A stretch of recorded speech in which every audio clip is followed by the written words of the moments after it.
Hello everyone, आज date है 2 नवंबर। तो आज के सभी मोस्ट इंपॉर्टेंट करंट अफेयर जो हमारे एग्जाम के लिए बहुत ज़्यादा जरूरी है उन्हें हम इस वीडियो में कवर करेंगे। तो चलिए वीडियो में सबसे पहले देखते हैं हम डेली कोटेशन। तो आज का कोटेशन है, किसी का सम्मान करना खुद को ऊंचा उठाने का सबसे सरल तरीका है। यानी कि अगर आपको अच्छा बनना हो, यानी कि अगर आपको सबके नज़र में सम्मान पाना हो तो आप दूसरे का सम्मान करिए। ओके दोस्तों, यहाँ पे आपको फोकस करना चाहिए कि कोई भी हो सामने, चाहे वो महिला हो, पुरुष हो, कोई अमीर आदमी हो, चाहे कोई गरीब आदमी हो, सबका आपको इक्वली सम्मान करना चाहिए। यानी कि आपको बस ये फोकस करना चाहिए कि आप किसको फोकस करोगे, ह्यूमैनिटी को। बस आपके अंदर ये क्वालिटी अगर आ जाती है तो फिर आप एक बहुत ही अच्छे इंसान हो जाओगे। यानी कि कोई महिला हो, पुरुष हो, अमीर हो, गरीब हो, कोई फ़र्क नहीं पड़ता। अगर एक वो इंसान है तो आपका उसका सम्मान करना चाहिए, बिल्कुल बराबर, कोई भी बिना भेदभाव किए। यानी कि आपको समानता का गुण रखना चाहिए हर किसी को लेकर के। जब अगर आप किसी से सम्मानपूर्वक बात करोगे तो रिटर्न में आपको भी वही मिलेगा, आपसे भी लोग सम्मान से बात करेंगे। किसी को भी हीन भावना से या फिर तुच्छ भावना से मत देखिए, या फिर किसी को भी बहुत ही ऊंची भावना से मत देखिए कि हाँ ये बहुत बड़े हैं, ये है वो है। कुछ नहीं, आम इंसान है, आप उनको एक आम इंसान जैसा ही तवज्जो दीजिए, ज़्यादा चढ़ाइए मत और ज़्यादा किसी को लो गिराइए भी मत। ओके, सबको इक्वली, ह्यूमैनिटी को ध्यान में रखते हुए सबको सम्मान दीजिए। तो ये चीज़ फॉलो करिए अपने लाइफ में आप। चलिए देखते हैं 21 डेज़ का चैलेंज। तो यही है आपका चैलेंज डेली का जो रहता है। 5 टास्क यहाँ पे फॉलो करना होता है, मिनिमम 21 डेज तक फॉलो करिए, उसके बाद ये आपका हैबिट बन जाएगा। क्या करना है, ये सिंपली ये 5 टास्क फॉलो करना है और ख़ुद को ईमानदारी के साथ नंबर देना है। कमेंट सेक्शन में बताना है, कमेंट करके 5 नंबर मिला, 4 नंबर मिला, 2 नंबर मिला, जो भी मिलेगा वो कमेंट करना है। क्योंकि दोस्तों यहाँ पे देखिए, इसको फॉलो करने में बस 1% ही सफल हो रहे हैं, तो हम सबको मिल करके उस 1% में आना है एट एनी रेट। इससे रिलेटेड कोई भी समस्या अगर आपको होता है तो आप हमसे कमेंट में पूछ सकते हैं, हम बिल्कुल आपका रिप्लाई देंगे, आपकी मदद करेंगे। चलिए देखते हैं आज का सभी मोस्ट इंपॉर्टेंट करंट अफेयर क्या क्या है। तो सबसे पहला आज का प्रश्न है दोस्तों करंट अफेयर में, अल्बानिया के तिराना में हुए सीनियर्स विश्व चैंपियनशिप में महिलाओं के 59 किलोग्राम भार वर्ग में किसने कांस्य पदक जीता है। तो आपको बताना है कि अल्बानिया में जो चल रहा है इस समय सीनियर्स विश्व चैंपियनशिप, इसमें महिलाओं के 59 किलोग्राम भार वर्ग में कांस्य पदक किसके द्वारा जीता गया है। तो सामने यहाँ पे ऑप्शन है दोस्तों, किसके द्वारा जीता गया है। ए, मानसी अहलावत के द्वारा। दोस्तों आपको यहाँ पे ध्यान देना है कि ये जो सीनियर्स विश्व चैंपियनशिप है ये किस गेम से संबंधित है, तो कुश्ती से संबंधित है। आपको अगर एग्जाम में पूछे कि हाल ही में चर्चा में रही खिलाड़ी मानसी अहलावत का संबंध किस गेम से है, तो कुश्ती से है, यहाँ पे ध्यान देना है। और यहाँ पे एक क्वेश्चन और बन सकता है कि हाल ही में महिलाओं का सीनियर्स विश्व चैंपियनशिप जो था कुश्ती का वो कहाँ पे हुआ है, तो अल्बानिया में हुआ है। यहाँ से ये भी क्वेश्चन आ सकता है। और इन्होंने 59 किलोग्राम भार वर्ग में ये पदक जीता है जो कि कांस्य पदक है। ओके, तो यहाँ से ये पूछ सकता है आपको, ये पूछ सकता है कौन सा पदक जीती हैं, या फिर नाम देकर के पूछ सकता है कि किस गेम से संबंधित है, तो ये है कुश्ती से। ओके, तो कुछ भी यहाँ से क्वेश्चन बने तो आपको अच्छे से टैकल करना है। चलिए चलते हैं अगले प्रश्न पे। अगला क्या है दोस्तों, हाल ही में टेरी गैर का 79 वर्ष की आयु में निधन हो गया है, तो वे कौन थी। ऐसे पर्सनालिटी वाले क्वेश्चन हमारे एग्जाम में आते रहते हैं, तो बताना है कि टेरी गैर ये कौन थी जिनका 79 वर्ष की आयु में निधन हो गया है। तो सामने यहाँ पे ऑप्शन दोस्तों, कौन थी ये। सी, अभिनेत्री थी। कहाँ की अभिनेत्री दोस्तों, ये अमेरिका की। कहाँ की, यूएसए की। ये हास्य अभिनेत्री थी, यानी कि कॉमेडियन थी। दोस्तों इन्होंने अपनी फिल्मी करियर की शुरुआत की थी बैकग्राउंड डांसर से। उसके बाद इन्होंने बहुत ही हिट फिल्में दी आगे चल करके, जो कि सबसे हिट फिल्म इनका है वो है यंग फ्रैंकस्टीन।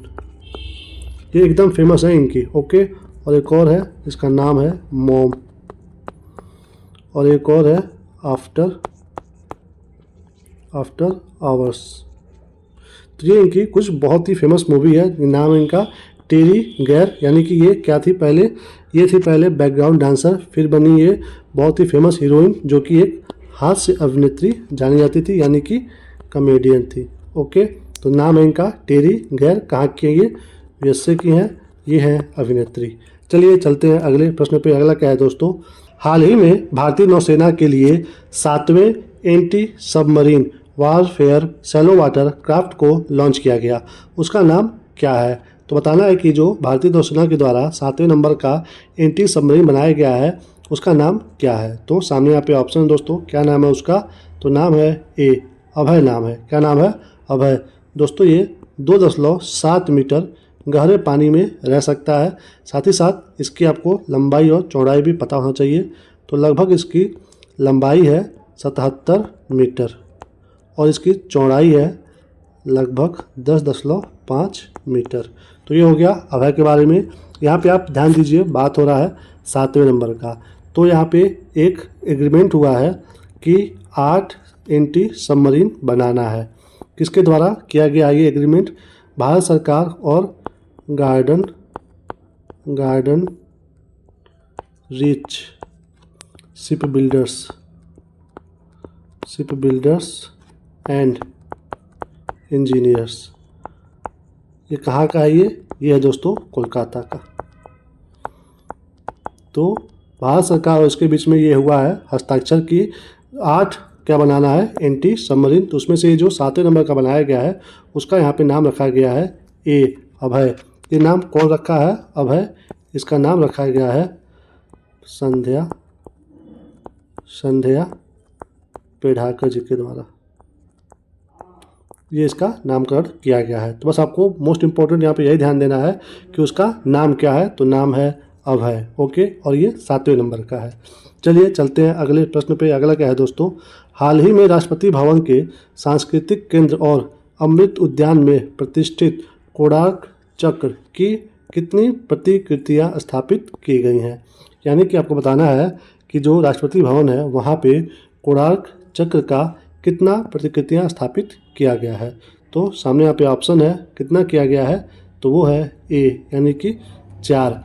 दोस्तों ये जो चक्र है ये बलुआ पत्थर से निर्मित है और इसका उद्देश्य क्या है कि वहाँ पे क्यों इसको स्थापित किया गया है कि हमें अपने देश की समृद्धि का जो भी विरासत है वो लोगों को दिखाना है और उसको बढ़ावा देना है। यहाँ पे बात हो रहा है कोणार्क का। दोस्तों ये कोणार्क मंदिर कहाँ पे है?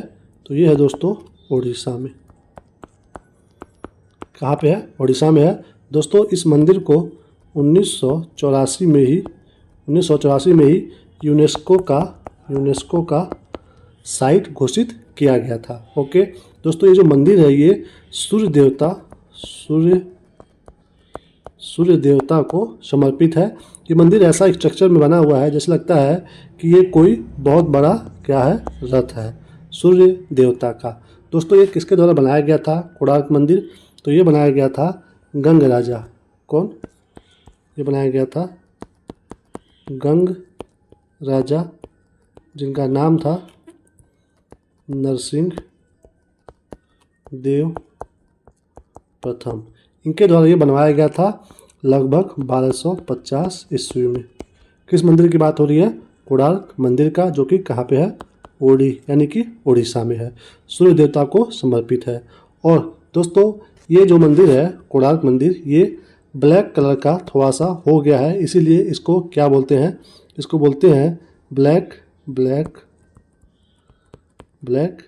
पैगोडा। और यहीं उड़ीसा में ही एक और मंदिर है पुरी में। कहाँ पे? पुरी में। उसका नाम है मंदिर का जगन्नाथ मंदिर। वो मतलब थोड़ा सा सफ़ेद कलर का है तो उसको क्या कहा जाता है? White pagoda. तो अगर आपको पूछे कि कोणार्क मंदिर कहाँ पे है तो उड़ीसा में है, और यदि ये पूछे कि ब्लैक पैगोडा किस मंदिर को कहा जाता है तो कोणार्क मंदिर को, और यदि ये पूछे कि वाइट पैगोडा किस मंदिर को कहा जाता है तो जगन्नाथ मंदिर को। और ये सब कहाँ पे है? ये है उड़ीसा में। ओके चलिए चलते हैं अगले प्रश्न पे। अगला क्या है दोस्तों? हाल ही में कहाँ एशियाई सुनहरी बिल्ली की पुनः पुष्टि की गई है? तो बताना है कि ये जो एशियाई सुनहरी बिल्ली है ये कहाँ पे दोबारा देखी गई है। तो सामने यहाँ पे ऑप्शन है दोस्तों, कहाँ पे देखा गया है? सी मानस राष्ट्रीय उद्यान में। ये कहाँ पे है? मानस राष्ट्रीय उद्यान ये है दोस्तों असम में। कहाँ पे है? असम में है। दोस्तों ये बात हो रहा है एशियाई सुनहरी बिल्ली का। इसको पिछली बार हम लोग देखे थे 2007 में और अब देखा गया है फिर से 2024 में। तो फिर से बात हो रहा है कि हमें इसे कैसे रिवाइव करना है, कैसे इसकी जनसंख्या फिर से बढ़ानी है, संरक्षण करने का प्लान हो रहा है। बात हो रहा है दोस्तों मानस राष्ट्रीय उद्यान का असम में, जहाँ पे इसको देखा गया है। तो ये न्यूज़ में आ गया है, तो आपको मोस्ट इम्पॉर्टेंट है ये पता होना चाहिए कि कहाँ पे है ये। और ये है असम में। तो असम में मानस के अलावा और कौन कौन सा नेशनल पार्क है वो भी देख लीजिए। एक है काजीरंगा, दूसरा है ओरंग, जिसको कभी कभी ऑरेंज लिख कर किया जाता है, ओरंग। उसके बाद है नामेरी, ये सब नेशनल पार्क है। उसके बाद है दिहांग पटकाई। उसके बाद है रायमोना। उसके बाद है नामदफा और एक है माउलिंग। ये सब नेशनल पार्क कहाँ पे है? ये सब के सब है असम में।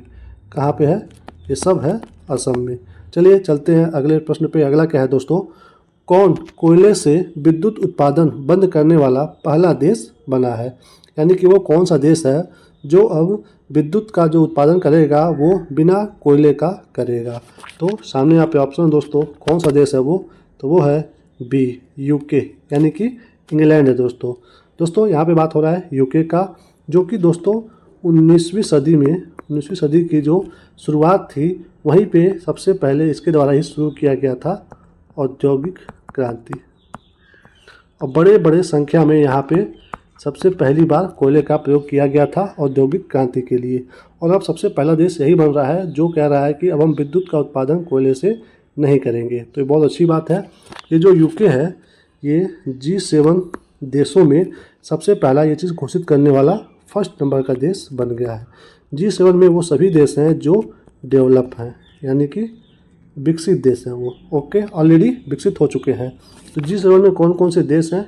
तो वो हैं दोस्तों, यहाँ पे देख लीजिए। एक है, यहाँ पे लिख रहा हूँ मैं, G7 में, क्योंकि अभी चर्चा का विषय बना हुआ है कि G7 का एकमात्र देश है जिसने ऐसा निर्णय लिया है, तो इसलिए G7 अभी न्यूज़ में आ गया है। तो G7 में दोस्तों एक है कनाडा, उसके बाद है फ्रांस, उसके बाद है जर्मनी,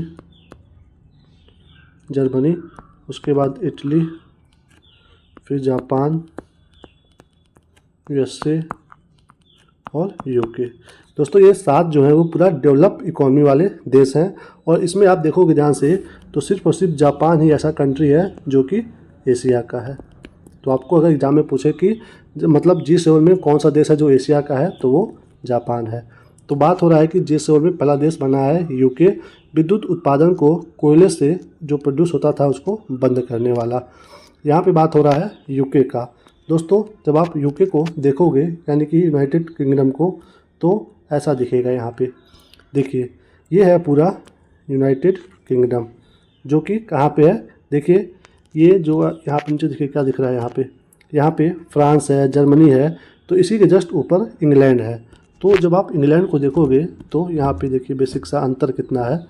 जब इंग्लैंड को यहाँ पे देखिए, एक और वेल्स देश है, स्कॉटलैंड देश है, ये जो है रिपब्लिक ऑफ आयरलैंड है, फिर ये नॉर्दर्न आयरलैंड है, ये सब अलग अलग देश है। लेकिन जब हम इंग्लैंड को, वेल्स को और स्कॉटलैंड को आपस में मिला करके जब बोलते हैं तो उसको बोलते हैं ग्रेट ब्रिटेन। और जब हम क्या करते हैं इसमें, यानी कि वेल्स, इंग्लैंड और स्कॉटलैंड में ही नॉर्दर्न आयरलैंड को मिला लेते हैं, तो फिर ये बन जाता है क्या? यूनाइटेड किंगडम बन जाता है। ओके, यानी कि अगर ये नॉर्दर्न आयरलैंड नहीं होता है तब ये क्या कहलाता है? वेल्स, इंग्लैंड और स्कॉटलैंड मिल करके ग्रेट ब्रिटेन कहलाता है। और वहीं जब इसमें शामिल हो जाता है नॉर्दर्न आयरलैंड भी, तब ये बन जाता है यूके, प्रॉपर यूके। और जब इसमें ये प्लस ये मतलब सब मिल जाते हैं आपस में, तब फिर क्या बन जाता है? ये बन जाता है ब्रिटिश आइलैंड। क्या बन जाता है? British island. तो ये आपको थोड़ा बहुत जानना जरूरी था, इसलिए हमने फिगर से आपको यहाँ पे दिखा दिया है। यहाँ पे अभी हमने G7 की बात की है, तो एक चीज़ और देख लीजिए कि जो G7 की इस बार की मीटिंग थी, 2024 की, वो कहाँ पे हुई है? तो ये हुई है इटली में। इससे पहले 2023 में हुआ था जापान में। और 2025 में कहाँ पे होगा? तो वो होगा वेस्ट कनाडा में। यानी कि सिंपली आपको बस जानना है कि कहाँ पे होगा, कनाडा में होगा। तो ये चीज़ इंपॉर्टेंट था कि एग्जाम में क्वेश्चन पूछता है ये। चलिए चलते हैं अगले प्रश्न पे। अगला क्या है दोस्तों? चर्चा में रहा प्राणहिता वन्यजीव अभयारण्य किस राज्य में स्थित है?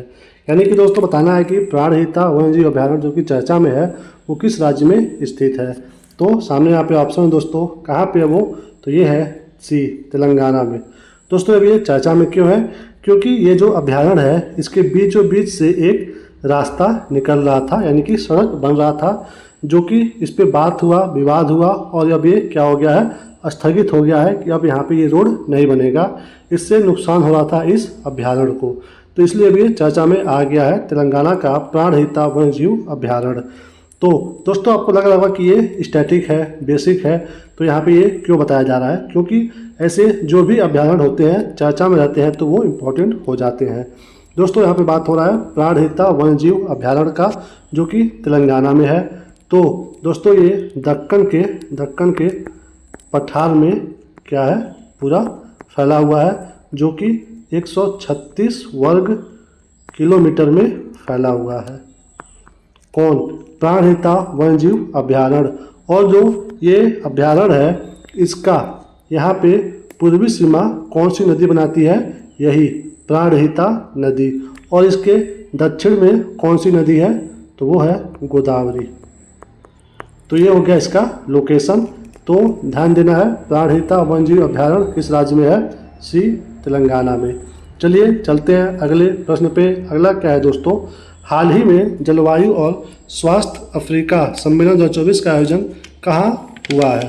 तो कौन सा ये पूछ रहा है सम्मेलन? जलवायु और स्वास्थ्य अफ्रीका का 2024 में। दोस्तों यहाँ पे ध्यान देना है कि ये शुरू हुआ है इसी वर्ष, यानी कि ये इसका पहला सम्मेलन है। क्यों शुरू किया गया है ये? तो ये शुरू किया गया है कि जो भी अफ्रीका के देश हैं उनको जलवायु परिवर्तन और उससे रिलेटेड कोई भी स्वास्थ्य का जो प्रभाव होता है वो उन पे थोड़ा ज़्यादा हो जाता है। तो इस पे मतलब जो बात होनी चाहिए वो पूरे विश्व लेवल पे होनी चाहिए कि हमें कैसे जलवायु और स्वास्थ्य रिलेटेड जो भी समस्याएं हैं उसका समाधान करना है अफ्रीका में भी। तो इसीलिए ये आयोजन शुरू किया गया है। तो कहाँ पे ये हुआ है सबसे पहला सम्मेलन? तो ये हुआ है सी, कहाँ पे? जिम्बाब्वे में हुआ है। जिम्बाब्वे के जो हरारे है वहाँ पे इसका आयोजन हुआ है और ये पहला है, आपको ध्यान देना है। ओके चलिए चलते हैं अगले प्रश्न पे। चर्चा में रहा तिहाड़ किस देश का त्योहार है? तो बताना है कि जो तिहाड़ त्योहार है ये किस देश का है। सामने यहाँ पे ऑप्शन है, तो ये है दोस्तों बी, नेपाल का त्योहार है। जैसे भारत में होता है दिवाली, वैसे ही यहाँ पे नेपाल में मनाया जाता है कौन सा त्योहार? तिहाड़। दोस्तों इसे यहाँ का बोलते हैं रोशनी का त्योहार। और चर्चा में इसीलिए है क्योंकि अभी दिवाली हमारे वहाँ मनाई जा रही है, तो मतलब सेम टू सेम वहाँ पे भी ये त्यौहार मनाया जा रहा है। और ये त्यौहार है ये भारत के भी 1-2 राज्यों में मनाया जाता है, जो कि एक है सिक्किम। क्यों? क्योंकि सिक्किम टच हुआ है किससे? नेपाल से और वेस्ट बंगाल। तो इन 2 राज्यों में भी ये चीज़ मनाया जाता है। नाम है तिहाड़, जो कि रोशनी का त्यौहार है, बिल्कुल हमारे दिवाली की तरह। और यहाँ पे इम्पोर्टेंट चीज़ एक और है कि इस त्यौहार में कुत्ता, कौवा और गाय की पूजा होती है। पूरा बाकायदे मतलब माला वाला पहना के अच्छे से पूजा होता है इन जानवरों का भी। तो ये इम्पोर्टेंट है। तिहाड़ त्यौहार कहाँ का है? तो ये है बी, नेपाल का। नेपाल की राजधानी आपको पता ही होगा कहाँ पे है? काठमांडू है। कहाँ पे है? काठमांडू में। चलिए इसी के साथ इस वीडियो को हम समाप्त करते हैं। Thank you for watching. इस वीडियो से आपकी थोड़ी सी भी जानकारी बढ़ी हो, थोड़ी सी भी, तो प्लीज़ चैनल को सब्सक्राइब जरूर करिए, वीडियो को लाइक करिए, शेयर करिए और कमेंट करके बताइए कि आपको वीडियो कैसा लगा। अच्छा या बुरा जो भी लगा हो आप कमेंट करके हमें जरूर बताइए। अपना ख्याल रखिए, मुस्कुराते रहिए। मिलेंगे हम आपको अगले वीडियो में, तब तक के लिए जय हिंद, जय भारत, जय माता दी।